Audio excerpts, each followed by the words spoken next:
Assalamualaikum teman-teman, balik lagi di video gue hari ini. Jadi di channel ini kan gue udah beberapa kali ngasih advice atau tips atau tahap-tahap proses pendaftaran di universitas-universitas yang dulu pernah gue daftar waktu gue SMA.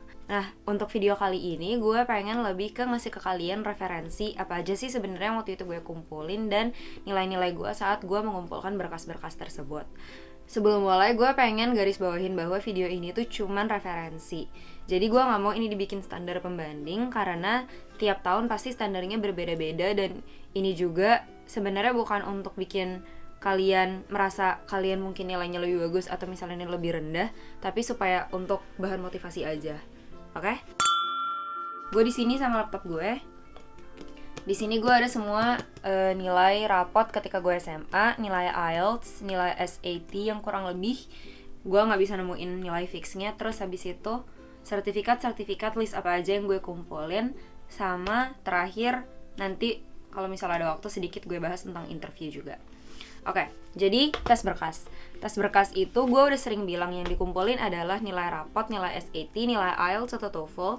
Terus habis itu SI, surat rekomendasi, sertifikat kalau misalnya lo pernah ikut lomba atau organisasi segala macam, itu yang lo kumpulin.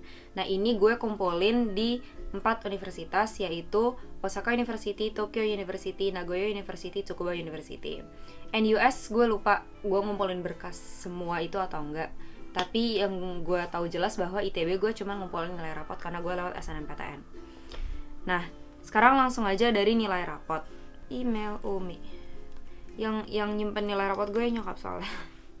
Jadi yang gue kumpulin itu nilai rapot dari semester 1 sampai semester 5. Jadi kelas 10 awal sampai kelas 12 semester 1. Tapi di sini gue enggak punya nilai rapot gue semester 5. Jadi gue kasih tahu aja rata-rata nilai rapot gue dari semester 1 sampai semester 4. Sebelumnya bagi kalian yang bertanya-tanya, gue ngambil MIPA waktu gue SMA dan gue SMA-nya di Lab School Cibubur Jaya. Jadi mata pelajaran gue waktu gue dulu SMA kelas 10 itu ada 6, 4, 10, 16 mata pelajaran. Kategori A, wajib kategori B, sama yang C itu tergantung sekolah lo ngasihnya mata pelajaran apa. Jadi misalnya gue dulu kelas 10 ada mata pelajaran bahasa Jepang. Oke? Jadi nilai rata-rata gue ini semester 1 88,3. Itu nilai rata-rata rapot gue semester pertama, 88,3. Cahaya. Ini semester Ini semester 2. Kelas 10 semester 2. Semester 3. Kelas 11 semester 1 ya berarti. Oke. Ini semester 3. Ini semester 4. Sebenarnya kalau misalnya boleh buka-bukaan nih, menurut gue kalau misalnya bisa jujur, menurut gue nilai gue disimpan sama guru-guru gue, makanya nilai gue naik terus. Dan memang kalau misalnya kalian yang mentargetkan SNMPTN juga kalian pasti tahu sendiri gimana caranya supaya nilai bisa tetap naik. Seandainya asumsi gue salah, menurut gue ini juga adalah bagian dari usaha gue ketika dulu kelas 11 nih, gue udah mulai nilainya agak-agak turun gara-gara gue aktif OSIS.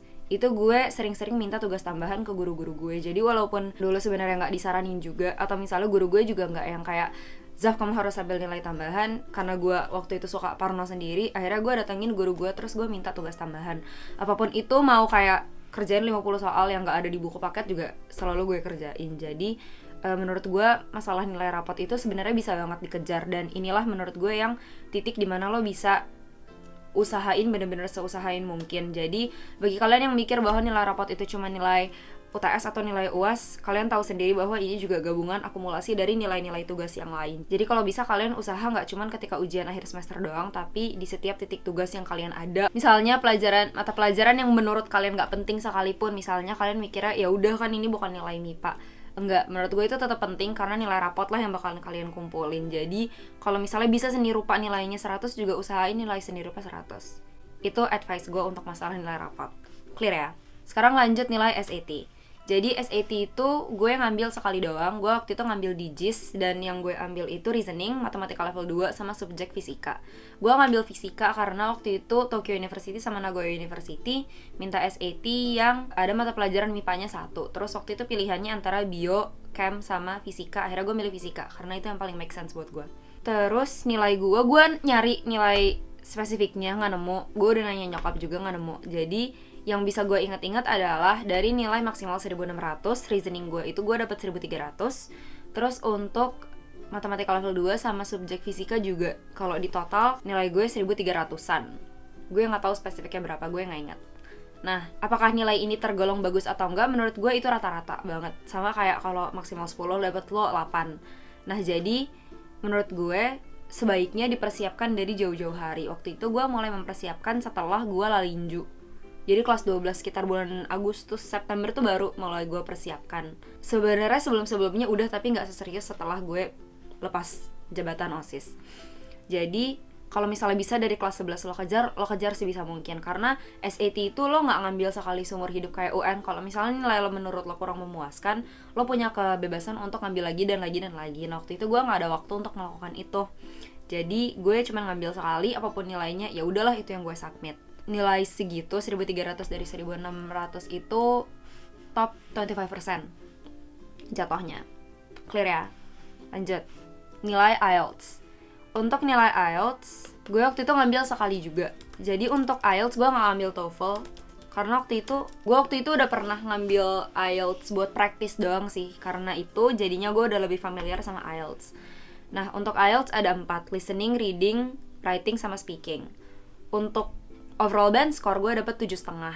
Nah, 7,5 ini tergolong bagus atau C1, jadi advanced. Karena maksimal IELTS itu 9, kalau bagi kalian yang gak familiar sama IELTS. Yang harus diperhatikan adalah untuk nilai IELTS ini, masing-masing dari poin-poin tersebut yang barusan gue bilang itu minimal harus 6. Jadi kalau misalnya ada satu aja yang anjlok di bawah 6, itu kemungkinan lo harus ngambil lagi. Jadi untuk masing-masing poin yang tadi gue sebut, untuk listening gue dapat 7,5 dari 9, untuk reading gue dapat 8,5 dari 9, untuk writing gue dapat 6,5, dan speaking 8 dari 9. IELTS itu expire setelah 2 tahun sertifikatnya. Jadi sekarang pun gue mau daftar master, gue harus ngambil lagi gitu.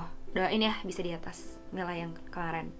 Oke, setelah itu kita lanjut ke sertifikat. Sertifikat apa aja sih yang gue submit? Jadi untuk sertifikat mau gue bagi jadi 3. Yang pertama adalah sertifikat lomba atau kompetisi, accomplishment.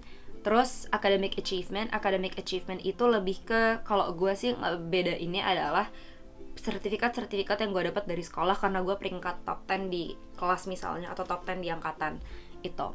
Terus habis itu yang terakhir adalah sertifikat organisasi. Jadi untuk sertifikat lomba yang waktu itu gue submit adalah sebisa mungkin ada di tiap level. Jadi tiap level antar sekolah, level kota, provinsi, kabupaten kalau lo punya, sama level internasional. Nah waktu itu gue kalau nggak salah mentok nggak ada nasional, adanya sampai kota Bekasi. Tapi abis itu gue ada sertifikat lomba internasional, itu gue submit. Itu gue semua submit. Untuk akademik, waktu itu gue submit sertifikat-sertifikat kayak misalnya nilai ujian apa tertinggi, nilai ujian apa tertinggi ketika UTS atau apapun, itu gue submit semuanya. Terus nilai peringkat berapa di kelas misalnya itu gue submit, nilai peringkat berapa di angkatan juga itu gue submit. Nah terus yang terakhir untuk organisasi, gue ngumpulin sertifikat OSIS, sertifikat MPK. Itu gue dua-duanya gue kumpulin. Terakhir untuk esai. Untuk tiap-tiap universitas itu ada 2 yang diminta kebanyakan. Yang satu adalah yang sesuai dengan jurusan lo. Terus yang satu lagi adalah prompt tersendiri yang lebih personal. Jadi menanyakan tentang diri lo jauh lebih personal daripada kenapa milih jurusan ini gitu. Nah di sini yang ada di folder drive gue itu nggak lengkap. Tapi untuk contoh nih, untuk yang Nagoya University, waktu itu gue daftar Social Sciences School of Economics. Prompt yang ditanyakan adalah identify specific areas of study you wish to pursue in the School of Economics. Jadi apa sih yang sebenarnya spesifiknya yang pengen lo pelajarin dari School of Economics di Nagoya University, and tell us how those subjects will help you meet your academic and professional goals.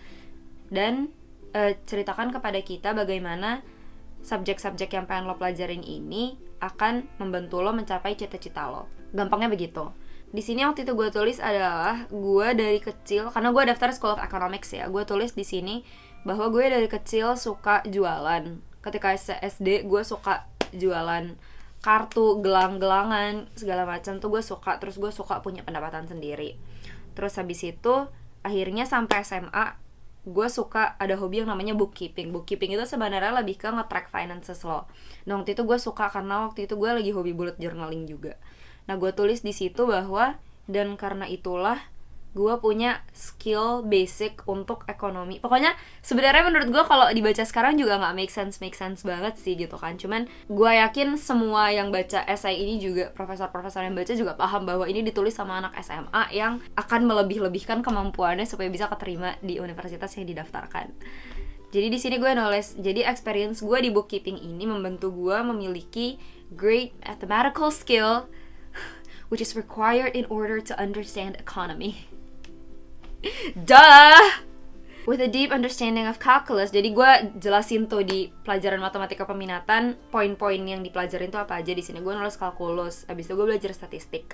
Terus habis itu karena itu gue punya solid knowledge on the language of probabilitas, data handling, estimation, hypothesis testing.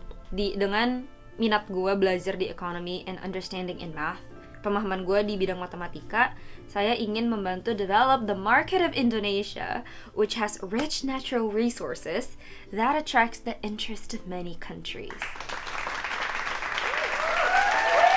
Itu yang waktu itu gue sampein. Nah, untuk esai yang lebih personal yang ada di sini itu contoh yang gue kumpulin ke Human Sciences Program yang gue sekarang masukin. Ini gue masuk Osaka University akhirnya. Nah, di sini yang gue masukin adalah, kalau nggak salah yang ditanya itu, what would you change about your past? If you can change one thing about your life, what would it be? Dan di sini gue menuliskan tentang sistem hierarki yang ada di sekolah gue saat itu. Nggak tahu saat ini masih ada atau enggak. Dan betapa gue melihat bahwa itu tuh nggak bermakna, nggak memiliki makna yang seberapa. Dan bagaimana gue menyesal ke bawah arus pergaulan untuk bisa survive di hierarki tersebut, hierarki food chain, apapun lah. Pokoknya kalian tahu sendiri. Dan menurut gue untuk yang personal essay ini, gimana caranya se-authentic, se-original, dan se-kamu mungkin. Kenapa? Karena ini adalah kisah kamu sendiri, dan pada akhirnya kamu bakal di-interview loh mengenai ini. Jadi waktu itu gue ngumpulin ini, terus gue ditanya pas interview, ini yang kamu tulis, ini yang lo tuliskan, maksud lo gimana? Coba elaborate lebih jauh. Terus abis itu, kalau lo bisa balik lagi ke waktu itu, apa sih yang bakal lo lakukan? Dan kalau misalnya lo minta tolong orang untuk nulisin esai lo, atau misalnya bahkan plagiat dari internet, A, mereka pasti tahu, B, lo bakal keteteran ketika lo interview, apalagi kalau lo nggak mendalami esai lo. Itu advice dari gue. Jadi untuk esai sebenarnya nggak bisa dibandingin, karena mimpi semua orang beda-beda, motivasi mereka juga beda-beda. Jadi yang harus kalian pelajari dari sekarang adalah gimana caranya kalian bisa mencantumkan semua ide-ide yang kalian punya di satu esai yang terstruktur, dan poin yang pengen kalian sampaikan pun jelas, dan itu bisa kalian rangkum dalam maksimal 500 kata. Karena itu panjang esai yang waktu itu gue submit tuh paling panjang, gue ingat 500-700 kata. Kalau dari kalian yang mikir bahwa pelajaran opening, body, conclusion itu gak penting, itu penting men. Terus habis itu surat rekomendasi. Surat rekomendasi gue ada contoh gak ya? Kalau ada gue cari. Recommendation letter. Oh ada nih, Pak Mahsun, guru fisika gue. Pak Mahsun, oh ini waktu itu gue daftar di Tokyo University Peak Program for Environmental Science. Gak keterima. Waktu itu ini gue bantu nulisin di beliau. Jadi gue tanya ke beliau apa yang pengen beliau sampaikan, terus gue bantu translate ke bahasa Inggris. Nah akhirnya tapi ujung-ujungnya gue balik lagi kirim ke beliau, beliau yang tanda tangan, beliau yang ACC lagi. Gue gak tahu apa yang diubah. Terus itu yang gue submit ke kampus gue, yang gue gak keterima. Itu. Jadi di sini yang ditulis adalah, as a student, Zafira has demonstrated a lot of learning in the level of commitment necessary to succeed in university and beyond.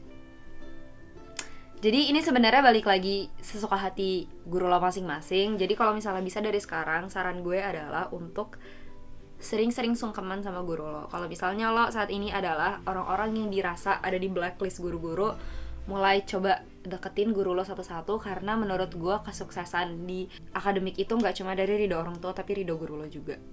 Itu saran gue. Pada akhirnya yang nulis nilai lo di rapot lo itu guru lo. Jadi jaga etika lo. Itu semua berkas yang waktu itu gue kumpulin. Sekali lagi gue mohon ini gak dibikin untuk jadi pembanding, cuma untuk sumber referensi aja, karena setiap tahun standar pasti berbeda, dan kurikulum pun setiap tahun pasti ada aja yang berubah, seperti yang kalian tahu di negara kita tercinta. Oke? Sekian video gue untuk hari ini. Semoga ini bisa jadi sumber referensi buat kalian, dan semoga ini bermanfaat. Kalau misalnya ada pertanyaan atau yang nggak clear, bisa langsung di Instagram gue @safiraiha atau di komen di bawah. Nanti gue coba jawab satu-satu, oke? Dadah, assalamualaikum. Semangat teman-teman.